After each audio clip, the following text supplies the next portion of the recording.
The night I lost my voice was the night I realized silence could be louder than screams. I never thought life could change in a heartbeat. Point one red light ignored. One car speeding too fast, and my world went black. When I opened my eyes, there were hospital lights, an ache in my chest, and an emptiness in my throat where my voice used to live. They told me I was lucky to survive. But the truth, I didn't feel lucky. I felt trapped in silence. The first time I met Daniel, I didn't want to look at him. That he walked into my hospital room with a clipboard, stammering through his introduction. Hi, I'm D. Daniel. That I'll be your speech therapist. My heart sank. That a speech therapist with a stutter. The irony cut sharper than any scalpel. That I looked away, refusing to meet his eyes. I wanted to scream.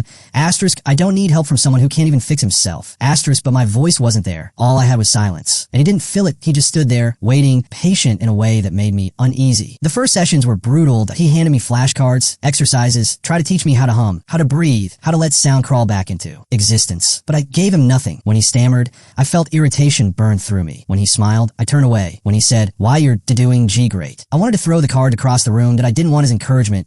I wanted my old life back. That IT was raining outside when he found me crying in the therapy room. I didn't why throat burned from trying to form sounds that wouldn't come to him. Why hands trembled with anger. Daniel didn't speak. For the first time, he didn't stutter, didn't encourage. He just pulled a chair beside me, sat in silence, and let me cry. After a while, he picked up his notepad and wrote asterisk.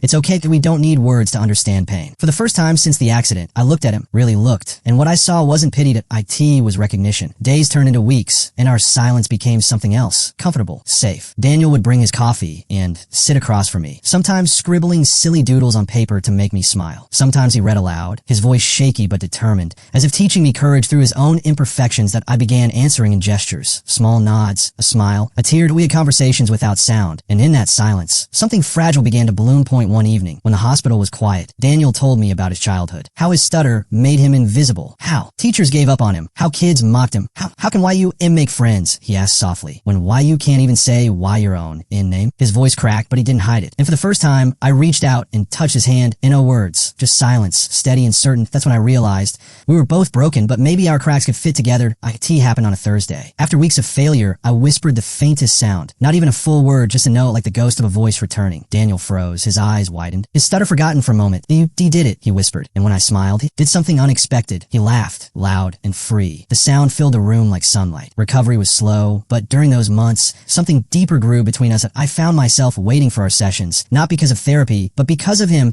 the way he leaned forward when he listened, the way his laughter stumbled but never failed to arrive, the way he never pushed me to speak, only waited. Patient as the stars, we spoke in silence, in scribbles, in eye contact that lasted too long. And one day, sitting across from him, I realized I was falling in love. After 4 months, I spoke my first real word. IT wasn't hello or thank you. It was his name, Daniel. The syllables cracked and trembled, but they were mine. He froze, staring at me like I had just given him the universe. And maybe I had, but when my voice began to return, things changed. Suddenly, I was expected to go back to normal, back to friends, to conversations, to laughter that didn't rely on silence. And Daniel, he pulled away. He smiled less, talked less. That IT was as if the silence we had built was slipping away, replaced by a world that didn't belong to us anymore. Point one night, I confronted him, MY voice still shaky, but strong enough. Why are you pushing me away? He looked down, his stutter heavy again. Because now you don't need me. My heart broke. Didn't he see? He wasn't my therapist anymore. He was everything. The next day, I found him in the therapy room, packing up. Without hesitation, I spoke. Broken, imperfect, but true.